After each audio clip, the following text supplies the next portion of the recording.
The chandeliers of the Metropolitan Grand Ballroom dripped light like frozen waterfalls, their brilliance fracturing across a constellation of diamonds on wrinkled necks and the polished surfaces of champagne flutes. The air, thick with the scent of lilies and ambition, vibrated with the murmur of calculated compliments and the ghost of 1,000 whispered deals.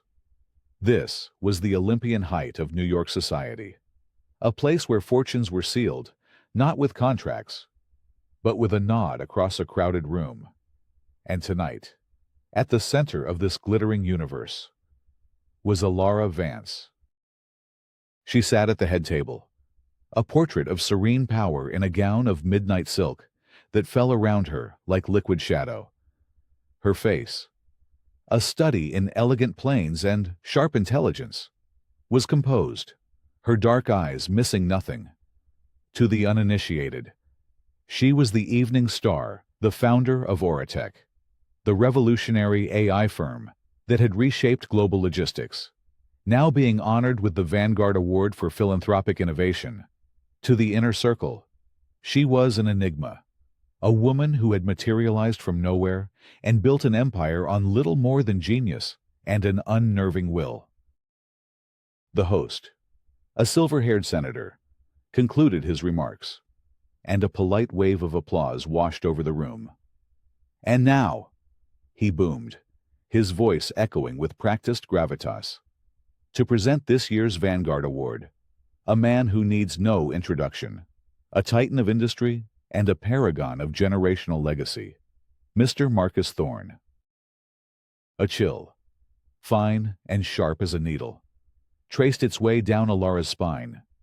Of course, it had to be him. Marcus Thorne rose from his seat, his 6-foot frame immaculate in a tailored tuxedo. He was a man carved from old money and granite, his handsome face a mask of patrician grace that did little to conceal the predatory coldness in his pale blue eyes. As the CEO of Thorne Industries, a sprawling conglomerate inherited from his father, he was Alara's chief rival, a dinosaur of brick-and-mortar industry, fighting against the digital future she represented. He approached the podium, the applause swelling. He held up a hand, a gesture of humble command, and the room fell silent. "Thank you," he began, his voice a low, resonant purr that wrapped around the audience like velvet. "It is a profound honor to be here tonight, to celebrate a spirit of innovation that pushes our society forward, a spirit embodied by this year's recipient, Alara Vance." He turned his gaze toward her, a smile playing on his lips that did not reach his eyes. Alara met it without flinching, her expression a placid lake beneath which currents of ice-cold fury began to stir. "We have all been astonished by the rise of Oratech," Thorne continued, his tone smooth and admiring. "To build such a titan from the ground up requires a unique kind of resilience, a certain fortitude. It's truly remarkable how one can emerge from the most challenging of circumstances, from the very ashes, and forge a new path." The audience nodded, murmuring their approval. It sounded like a tribute, a classic American story of triumph over adversity. But Alara felt the subtle shift, the careful placement of the verbal blade. Thorne leaned slightly into the microphone, his voice dropping to a more intimate, conspiratorial tone. "I've followed Miss Vance's career with great interest. One cannot help but be impressed by someone who can overcome the shadow of a place like Havenwood." The name landed in the opulent ballroom with the silent, devastating impact of a poisoned dart. Havenwood. To the glittering assembly, the name was meaningless, a forgotten town in some forgotten corner of the country. But for Alara, it was the epicenter of her life's trauma, the name of the place where her world had been shattered, where her father had been destroyed. It was a dog whistle, a comment so finely tuned that only she could hear its true, vicious frequency. It was a reminder, delivered on the grandest stage, that he knew her secret, her shame, the crumbling foundation upon which she had built her fortress of a life. A camera flashed, capturing the moment. Alara did not blink. She did not gasp. Her control was absolute, a discipline forged in years of silent grief. Inside her, a tectonic plate had shifted, cracking open a chasm of memory, the sound of twisting metal, the wail of sirens, the look on her father's face as his reputation was systematically dismantled by men like Marcus Thorne's father. Thorne finished his introduction with a flourish. "Ladies and gentlemen, a true inspiration, Alara Vance." The room erupted in applause. Alara rose, the silk of her gown whispering against the floor. She moved toward the stage with a measured grace, each step a testament to her unyielding self-possession. The senator handed her the heavy crystal award, its facets catching the light. She walked to the podium, placing the award to one side, and looked out at the sea of expectant faces. She looked past them, directly at Marcus Thorne, who was watching her with a faint, triumphant smirk. Her heart was a cold, hard knot in her chest, but her voice, when she spoke, was as clear and steady as a bell. "Thank you, Senator, and thank you, Mr. Thorne, for that memorable introduction." The word memorable was delivered with a chilling neutrality that made the hairs on the back of Thorne's neck stand up. It's true that resilience is a valuable asset. It's what allows us to rebuild, not just to rise from the ashes, but to use those ashes to forge something stronger, something unbreakable. She held his gaze for a beat longer, a silent declaration of war that no one else in the room could comprehend. The audience, swept up in her poise, burst into another round of thunderous applause. They saw a woman accepting an award. Marcus Thorne saw a ghost he had tried to bury, now standing in the full glare of the spotlight, promising retribution. Alara's composed, almost cold, reaction on stage created a suspense that was palpable to the man who had tried to break her. He was left to wonder not if she would retaliate, but when, and more terrifyingly, how. Later that night, Alara stood in her penthouse apartment. The city lights of Manhattan spread out beneath her like a carpet of fallen stars. The crystal award sat on her desk, a cold and meaningless object. She had shed the midnight gown for simple black trousers and a cashmere sweater, but the chill from the ballroom lingered deep in her bones. Havenwood. He had dared to speak its name.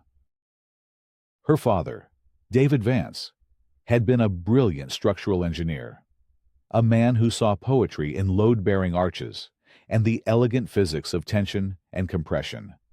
He had been the lead engineer on the Havenwood Bridge project, a marvel of modern design for Thorne Construction, then run by Marcus's formidable father, Alistair Thorne. David had been proud, meticulous, and honest to a fault. Alara's recurring nightmare always began with the sound, not a crash, but a groan, the deep, guttural sound of steel under impossible strain, followed by a series of sharp, percussive snaps, like the breaking of giant bones. Then, the silence, a silence that was heavier, more absolute, than any sound. 23 people had died that day when the bridge collapsed into the ravine below. Alistair Thorne, a man who moved through the world as if he owned it, had needed a scapegoat. David Vance, the idealistic young project manager with no powerful connections, was the perfect sacrifice. Thorne Construction, with its army of lawyers, produced falsified documents and paid witnesses who testified that David had cut corners, ignored safety protocols, and signed off on substandard materials that he himself had ordered. The media, fed by Thorne's PR machine, crucified him. He lost his engineering license, his reputation, his future.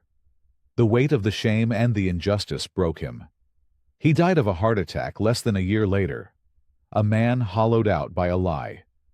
Alara, Then, just a teenager, was left with nothing but a locked briefcase her father had pressed into her hands days before his death. "Don't open this until you're strong enough." "Ellie," he had whispered, his eyes filled with a desperate, defeated love. "Promise me." She had kept that promise. She had channeled her grief and rage into a singular focus, excelling in school, earning scholarships, and pouring her formidable intellect into the world of code. She built Oratech from her dorm room, creating an AI logistics platform so revolutionary it made her a billionaire before she was 30. She had constructed a new identity, a new life, on the rubble of her past, walling off the memory of Havenwood behind a facade of cool, untouchable success. Until tonight, Marcus Thorne hadn't just mentioned a name. He had taken a key and turned it in a lock she thought was rusted shut. This wasn't a casual slight. It was a calculated threat. He was telling her that he knew who she really was, and that he could destroy her, just as his father had destroyed hers. Her phone chimed, pulling her from the abyss of memory. It was Leo, her CTO and closest confidant. The text was blunt. "Thorne Industries just filed a 13D with the SEC. He's acquired 5.1% of Oratech. It's the opening shot." Alara stared at the screen, a cold clarity settling over her. So, this was his game. The public humiliation was the psychological attack, the prelude to the corporate assault, a hostile takeover. He wasn't just trying to rattle her. He was trying to seize her empire, the very thing she had built to protect herself from the world of men like him. She walked to a secure vault, hidden behind a bookshelf, and entered the code. Inside, resting on velvet, was the old leather briefcase her father had given her. She had never opened it. She had been too afraid of the pain it contained. But now, fear was a luxury she could no longer afford. She placed her hand on the cool, worn leather. Thorne believed this was a battle for control of a company. He was wrong. This was a battle for the truth, a reckoning 2 decades in the making.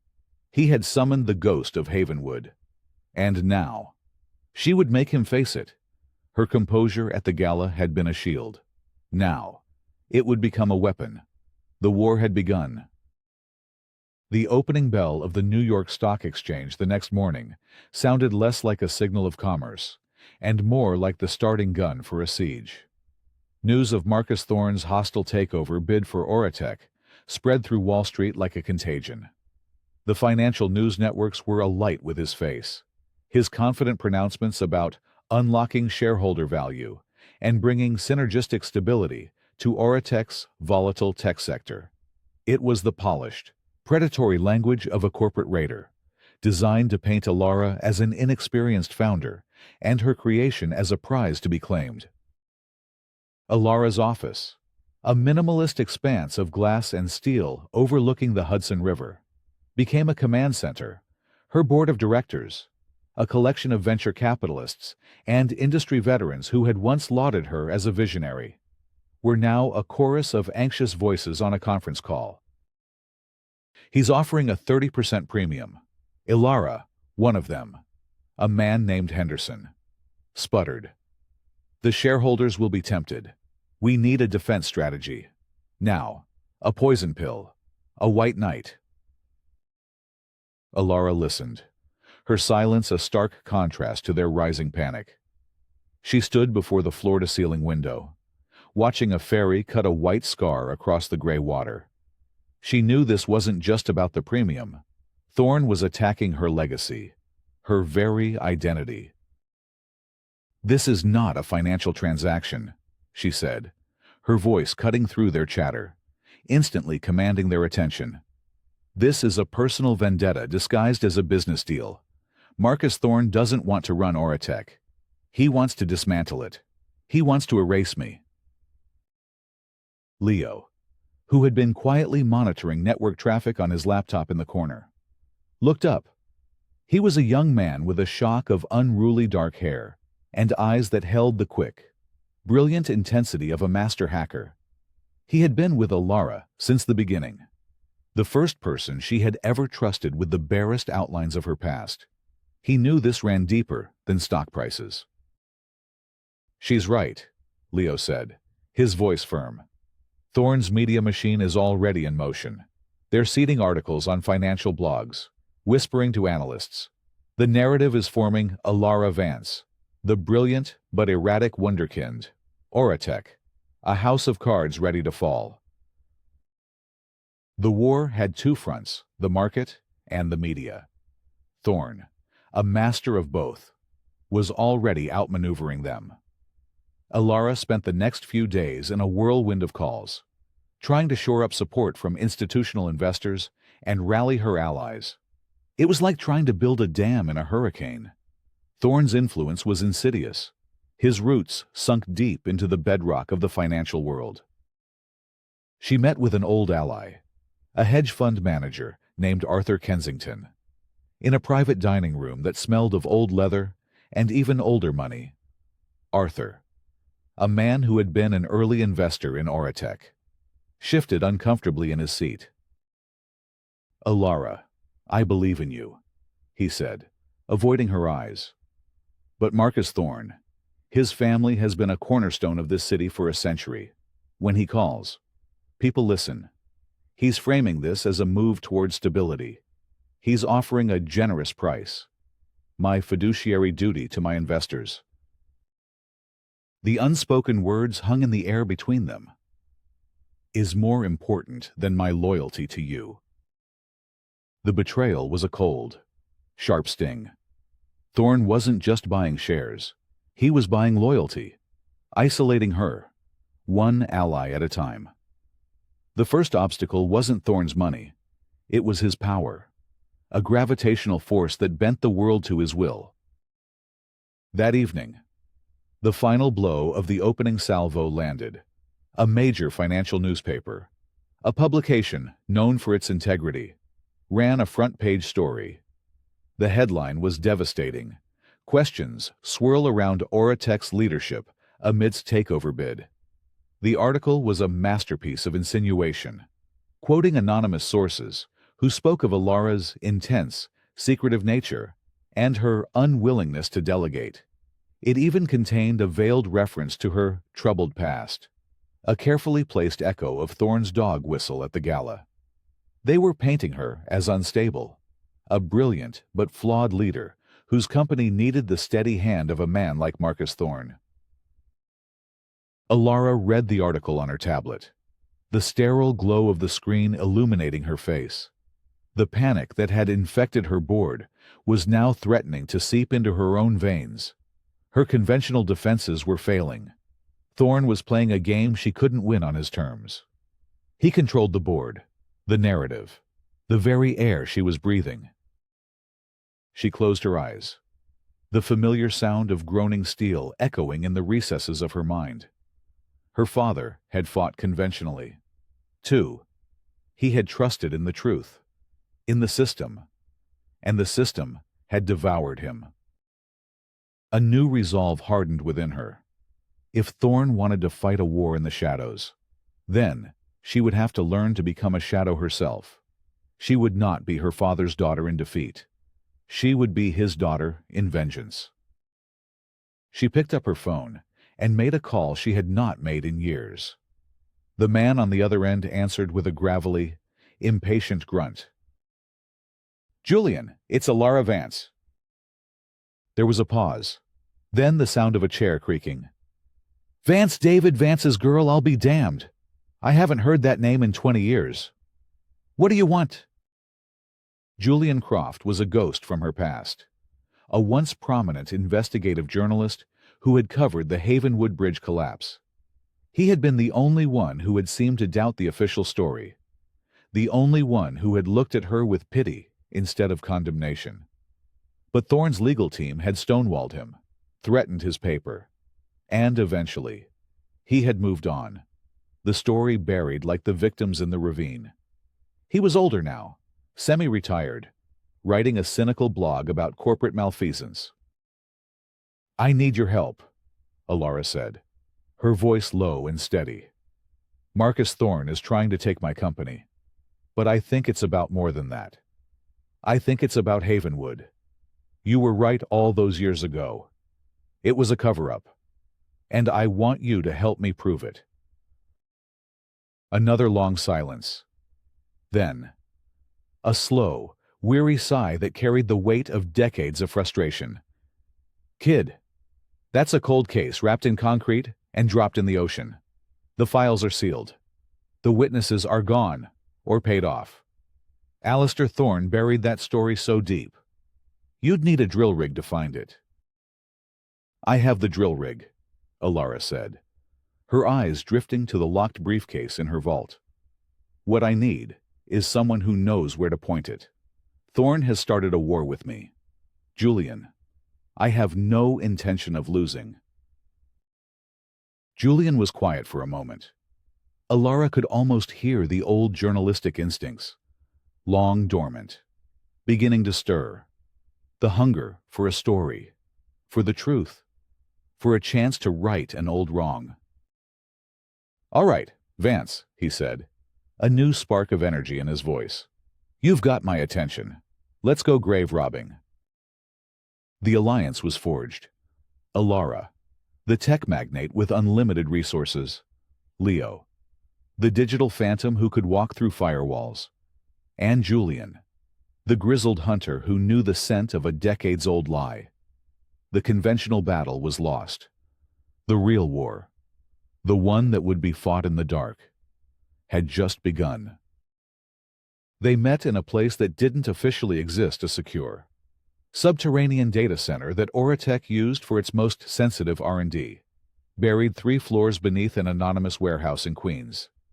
The air was cold, filled with the low hum of servers, a digital catacomb where secrets were kept. Julian Croft looked out of place, his rumpled tweed jacket and worn leather satchel, a stark contrast to the sterile, high-tech environment.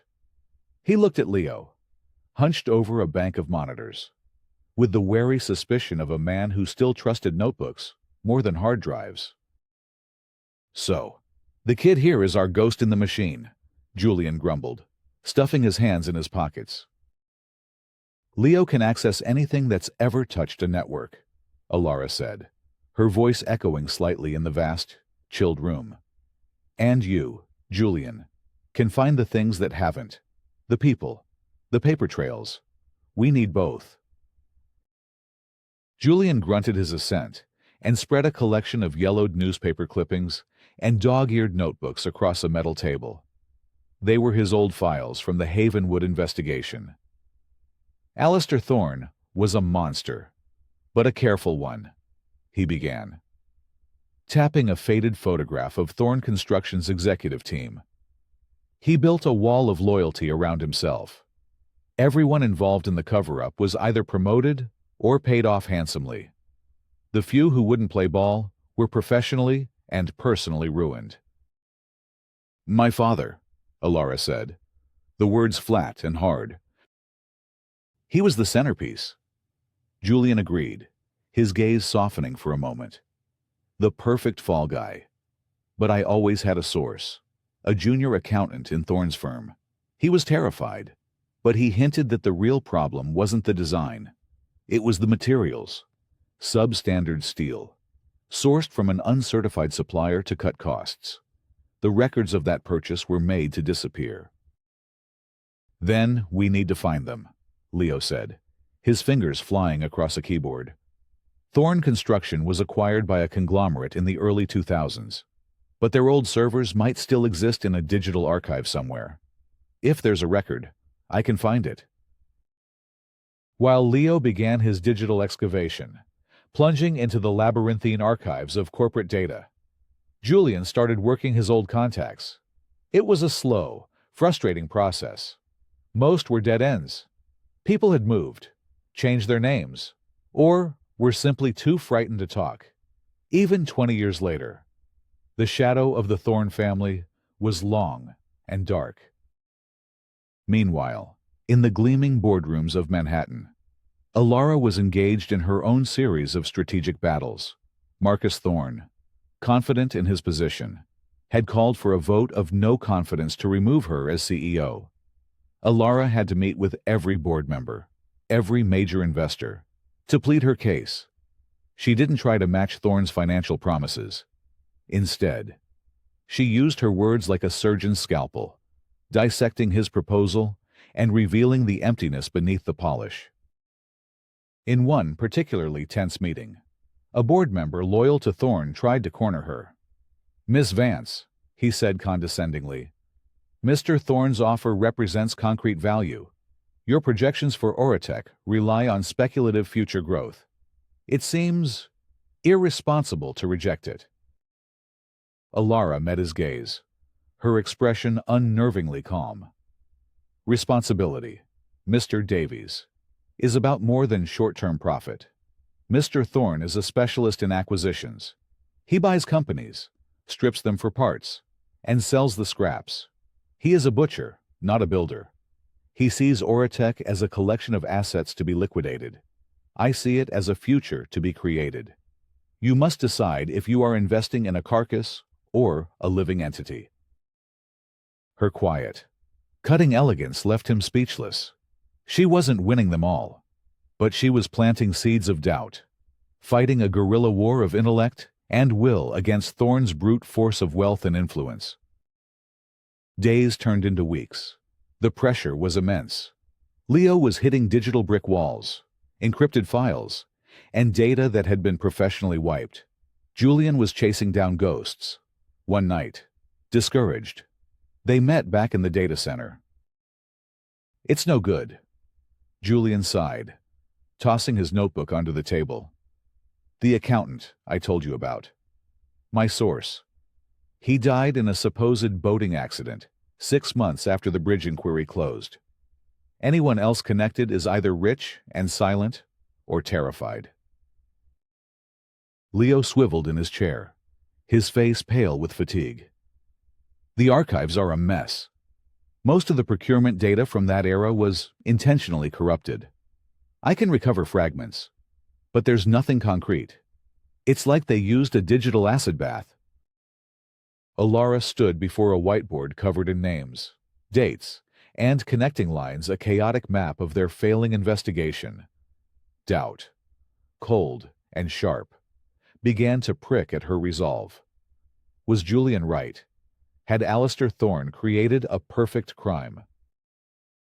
"There has to be something," she whispered, more to herself than to them. "A mistake. One loose thread."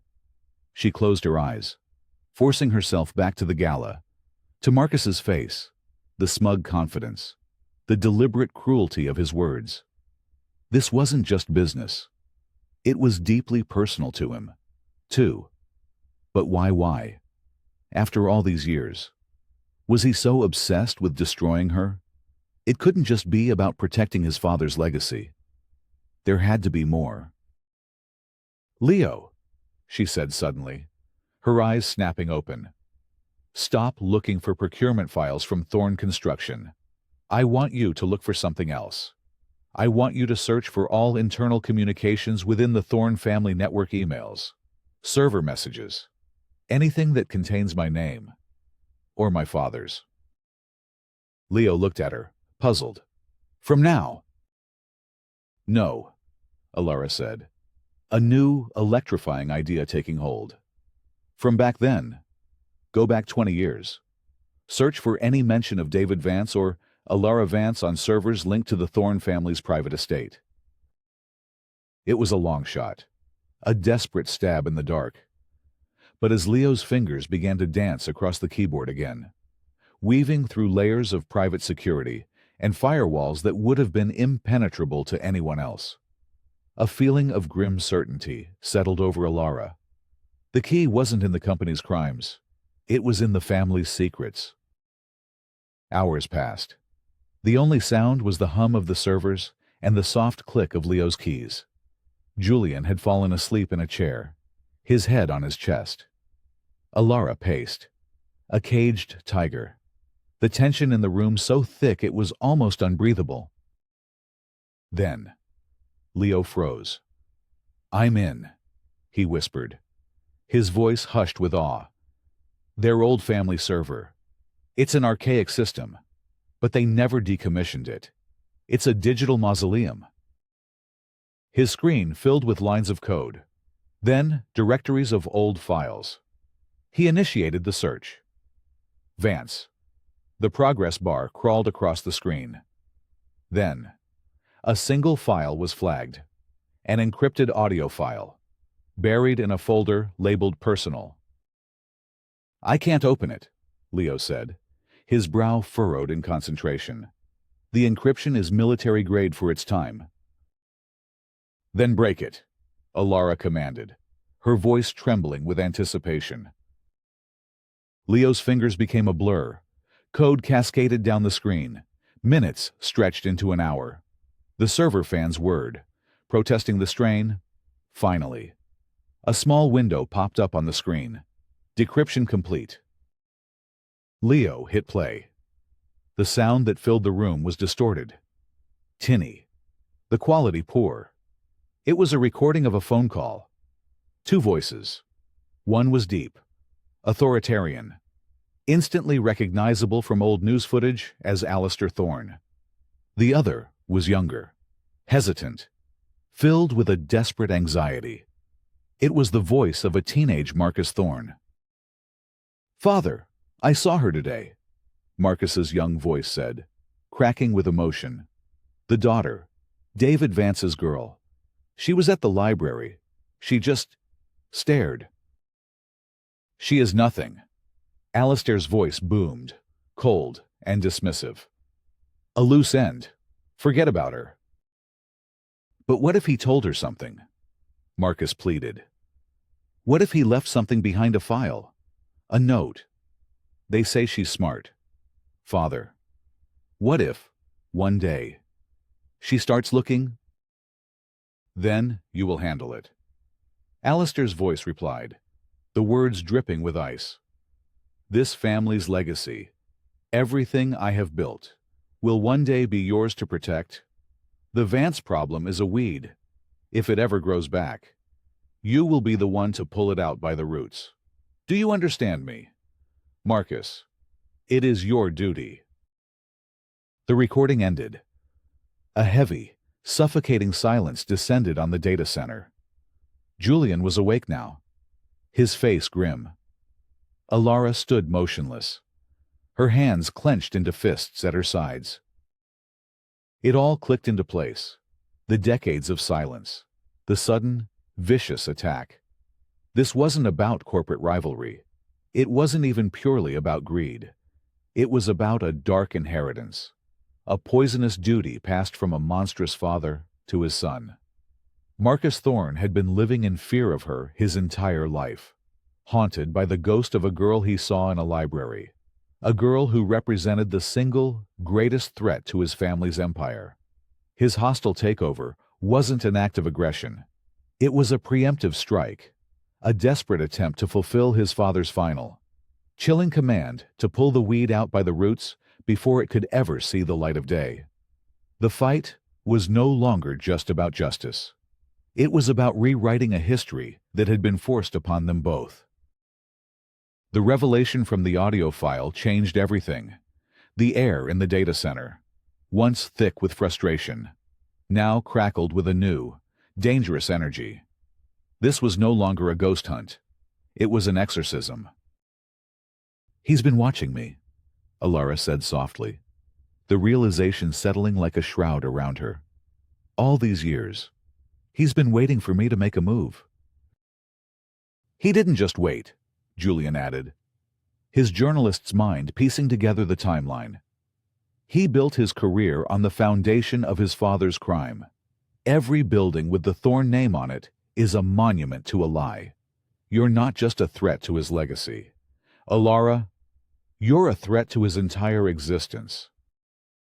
The knowledge was terrifying, but also liberating. Her enemy had a face, a motive, a fear she could now exploit. But as Alara began to plan her counteroffensive, Thorne, sensing a shift in the battle, escalated his attacks with a new and brutal ferocity. He was no longer trying to just acquire her company. He was trying to break her and everyone around her. His first target was Leo. One morning, Leo arrived at the office to find himself locked out of the Oratech network. A termination notice from HR appeared on his tablet, citing a violation of the company's data security protocols. Simultaneously, a story broke on an influential tech blog, accusing a senior Oratech executive of corporate espionage, hinting at stolen code and illicit sales to a foreign competitor. The story was baseless, a complete fabrication, but it was planted with surgical precision. Federal agents were seen visiting Oratech's headquarters, a piece of corporate theater orchestrated by Thorne's lawyers to lend the accusation credibility. Alara found Leo in the data center, frantically trying to clear his name, his face a mask of fury and panic. "He's framing me. Alara. He must have an informant on the board. Someone gave him access to my activity logs, and he's twisted them to make it look like I've been selling secrets." "I know," Alara said, her voice a low, steady anchor in his storm. "This is not about you, Leo. This is about taking my knight off the board. He's trying to cripple me by taking away my eyes and ears." The attack on Leo was followed by a threat against Julian. A black SUV parked outside Julian's suburban home for 2 straight days. His wife received a silent phone call. A dead bird was left on his doorstep. They were classic intimidation tactics, clumsy but effective. A clear message from Thorne: back off, or your family is next. A shaken Julian called Alara. "I'm not afraid for myself," he said, his voice strained. "But my wife, my grandkids, Alara, this man is playing for keeps. This isn't a story anymore. It's a mob hit." The final blow was aimed directly at Alara herself. Thorne, through a proxy, leaked a story to a tabloid press outlet. It detailed a difficult period in Alara's early 20s, just as she was starting Oratech, strapped for cash. She had accepted funding from a venture capital firm that was later investigated for having ties to illicit money laundering. Alara had been cleared of any wrongdoing, and had severed ties with the firm as soon as the allegations surfaced. But Thorne's machine spun the story to paint her as a hypocrite, a woman who built her ethical empire on a foundation of dirty money. She was being systematically dismantled. Her most loyal ally was discredited. Her investigator was terrorized, and her own reputation was being dragged through the mud. The pressure was suffocating. Board members who had been on the fence were now openly calling for her to accept Thorne's offer and step down. She was trapped, the walls closing in, just as they had on her father. The weight of it all was crushing, forcing her to confront a terrible choice: continue the fight and risk the ruin of the people she cared about, or surrender and let the lie of Havenwood stand forever. That night, she met with Leo and Julian in the data center. The mood was somber, the air heavy with defeat. "It's my fault," she said, her voice hollow. "I pulled you into this. I was so focused on my own justice. I didn't see the danger I was putting you in." Julian shook his head, his face etched with a weary resolve. "Don't you dare, Alara. I walked into this with my eyes open. I knew who Alistair Thorne was. His son is just a cheaper copy. We don't back down from bullies." "He's right," Leo added, his earlier panic replaced by a cold anger. "Thorne wants us to be afraid. He wants us to scatter. If we do that, he wins. He's trying to take away your support system so you'll be alone when he delivers the final blow. We can't let that happen." Looking at their determined faces, Alara felt a surge of gratitude so powerful it almost brought her to tears. They were not just her allies. They were her family. Forged in the crucible of this fight, Thorne's attack, meant to isolate her, had instead solidified their bond. "All right," she said, her voice regaining its strength. He wants to fight dirty. Then we'll go dirtier. She turned and walked to the wall vault, the one that held her father's briefcase. She spun the combination lock, the soft clicks echoing in the silent room. The heavy door swung open. She lifted the old leather briefcase and placed it on the table. It looked ancient, a relic from a buried life. The brass latches were tarnished with age. "My father gave this to me before he died," she said, her voice thick with emotion. "He told me not to open it until I was strong enough. I think that time is now." With trembling fingers, she clicked open the latches. The hinges creaked as she lifted the lid. Inside, perfectly preserved, were stacks of documents, a collection of her father's life's work and his undoing. There were his personal project logs, filled with his elegant, precise handwriting. There were copies of memos he had sent to Alistair Thorne, dated months before the collapse, warning of critical material failures in the steel being supplied, and formally requesting a halt to construction. And, at the very bottom, tucked inside a sealed envelope, was a small reel of microfiche and a single, folded piece of paper. It was the original, unedited materials invoice from the illicit steel supplier, a company that was a shell corporation owned by a cousin of Alistair Thorne.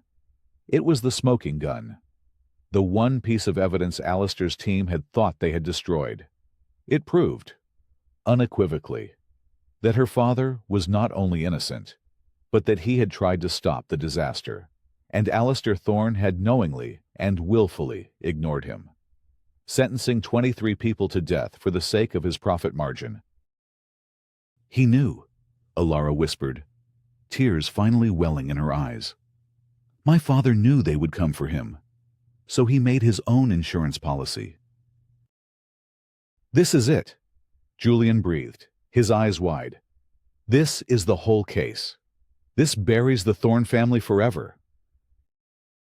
A fierce, righteous fire burned away Alara's fear. Thorne had pushed her to the brink, but in doing so, he had forced her to open the one thing that could destroy him. "He's called for an emergency shareholder meeting for Friday," she said, her voice now hard as diamond. "He thinks he's going to preside over my execution. He has no idea he's just sent out invitations to his own funeral." The grand ballroom of the Thorne Industries Tower was a cathedral of corporate power, a cavernous space of dark wood, polished brass, and chillingly sterile silence. A massive screen dominated the stage, displaying the Thorne Industries logo above a live feed of plummeting stock tickers. The emergency shareholder meeting was being live-streamed to the entire financial world. The room was packed with investors, analysts, and reporters, the air electric with the tension of a public execution. Marcus Thorne stood at the podium, the picture of triumph.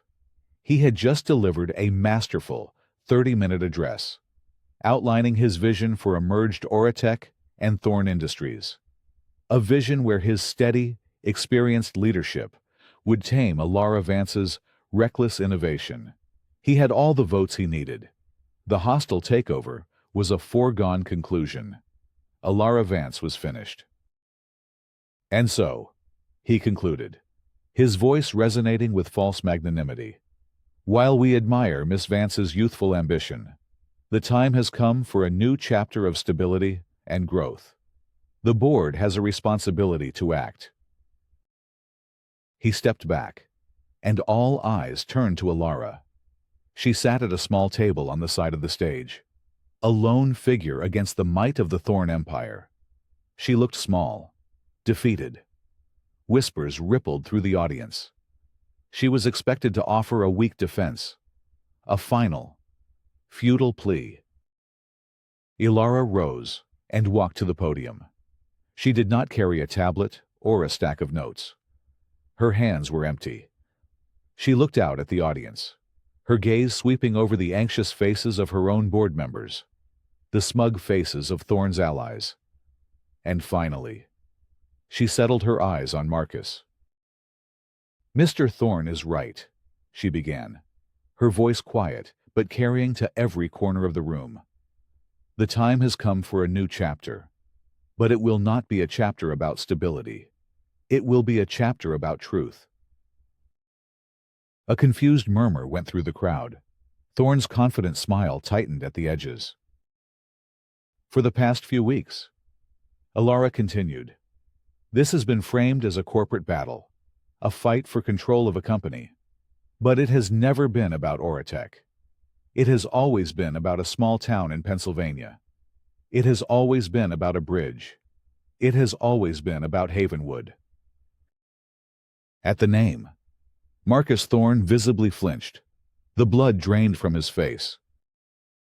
20 years ago, the Havenwood Bridge, built by Thorne Construction, collapsed. 23 people died. A brilliant engineer, a good and honest man named David Vance, was blamed for that tragedy. He was ruined by a lie. And he died of a broken heart. That man was my father. A collective gasp went through the ballroom. The reporters began typing furiously. This was no longer a shareholder meeting. It was a bombshell. On the massive screen behind her, the Thorne Industries logo was replaced by a scanned image. It was one of her father's memos to Alistair Thorne. The elegant handwriting clear as day. The date stark and damning 3 months before the collapse. My father tried to stop it, Alara said, her voice ringing with the clarity of absolute truth. He warned Alistair Thorne, repeatedly, about the substandard steel his company was forcing him to use. He begged him to halt construction. Another document flashed onto the screen, the Materials Analysis Report, showing critical failure points in the steel. Then, the invoice from the Shell Corporation, owned by Alistair Thorne's cousin. Alistair Thorne knew the bridge was a death trap, Alara declared, her voice rising, each word a hammer blow. He chose profit over people, and when his greed resulted in a massacre, he chose a scapegoat to preserve his name. He didn't just let my father take the fall. He orchestrated it. He buried him. The stock tickers on the screen, which had been sliding, were now in a freefall. Panicked, selling was starting. The room was in an uproar. Marcus Thorne stood frozen, his face a mask of horror. You knew, Alara said, her voice dropping as she looked directly at him. You've known all along. This takeover, this entire charade, was to silence me before I could ever bring this truth to light. A duty. Wasn't it a dark inheritance from your father? She was about to deliver the final, killing blow. Leo had one last document ready to display a copy of Alistair Thorne's will, which contained a clause tying Marcus's inheritance to the continued protection of the family's public reputation. Effectively, a posthumous command to keep the Havenwood secret buried. But as Leo's finger hovered over the key, a new email alert flashed on his screen. It was an anonymous message, sent to a secure server they had set up. The subject line was a single word: justice. Attached was a password-protected file. Leo's hands flew, breaking the encryption in seconds. His eyes widened. He sent a frantic message to the tablet in front of Alara. Stop. New evidence. Urgent. Alara paused. Seeing the message, the rhythm of the climax was broken. She glanced at the tablet. It was a scanned letter. The stationery was old, the handwriting spidery and cruel. It was from Alistair, written to Marcus just after the inquiry had concluded. Son, it read, you have seen today what is required to protect this family. You are weak. You feel guilt. You must burn that weakness out of you. The Vance girl is a loose thread. Your mother's health is fragile.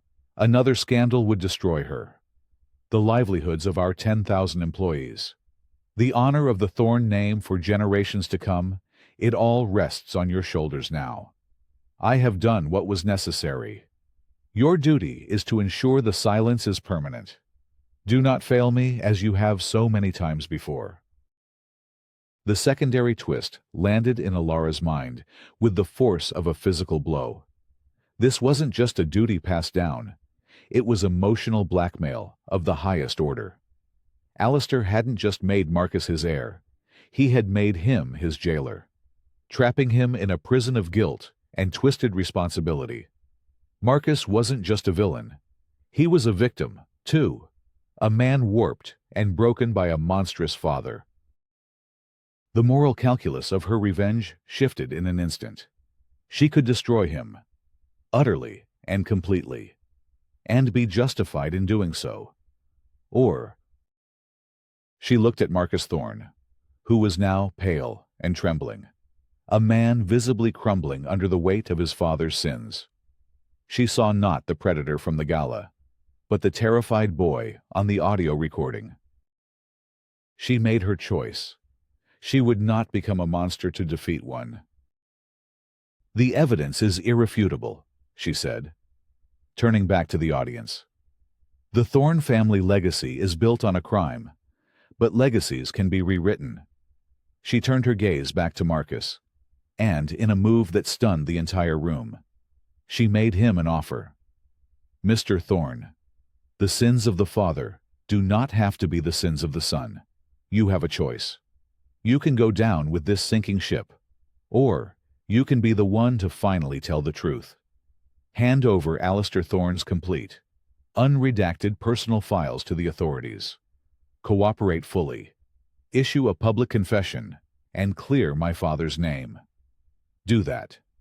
And perhaps you can build a new legacy, one based not on lies, but on atonement. She stepped back from the podium. The choice hung in the air, a lifeline thrown to a drowning man. The ballroom was in absolute chaos. The live stream had broadcast every word to a stunned world. The house that Thorne built was not just cracking, it was collapsing in real time. And Alara Vance had just handed the last remaining heir the choice of whether to be buried in the rubble or to crawl out into the light. The aftermath was a corporate apocalypse. Thorne Industries imploded overnight. The stock was delisted within 48 hours. Federal investigators, armed with the evidence Alara had presented, swarmed the Thorne Tower, carting away boxes of documents. The news cycle was relentless, a media frenzy that feasted on the carcass of the fallen dynasty. The story of Havenwood, once a footnote in a local paper, was now an international symbol of corporate greed and corruption. Marcus Thorne, in a move that shocked everyone, accepted Alara's offer. He held a press conference on the steps of the courthouse, his face gaunt, stripped of its patrician arrogance.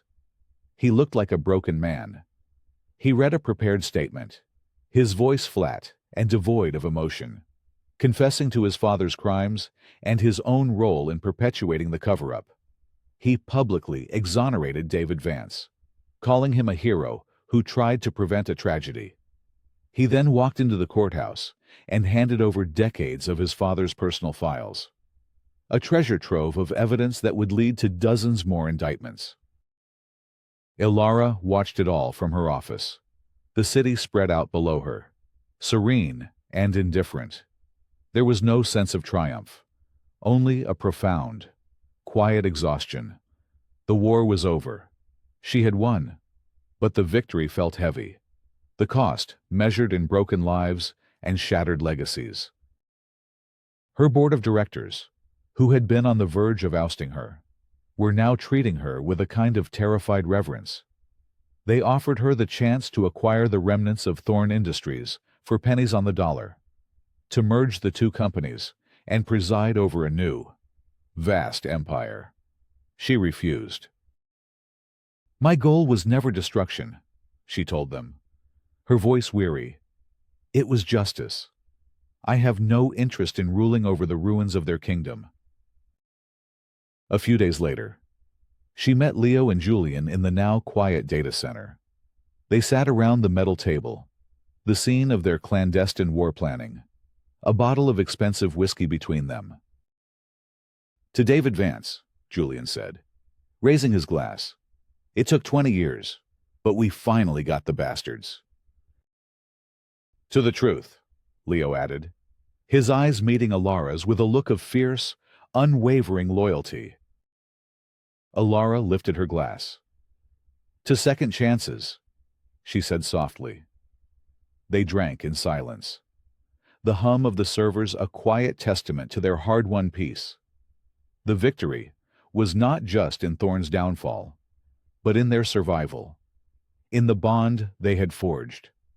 They had faced the monster in the dark, and they had won, not by becoming monsters themselves, but by dragging the truth into the light.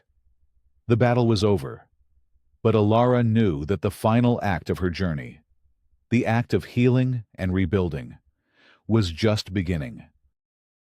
Months later, the autumn air in Havenwood was crisp, carrying the scent of damp earth and fallen leaves. The town, once defined by its tragedy, was buzzing with a nervous energy.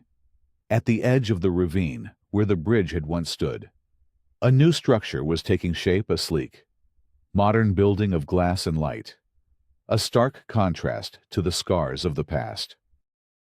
Alara Vance stood at a podium, looking out at a small crowd of townspeople, journalists, and a handful of survivors from the collapse.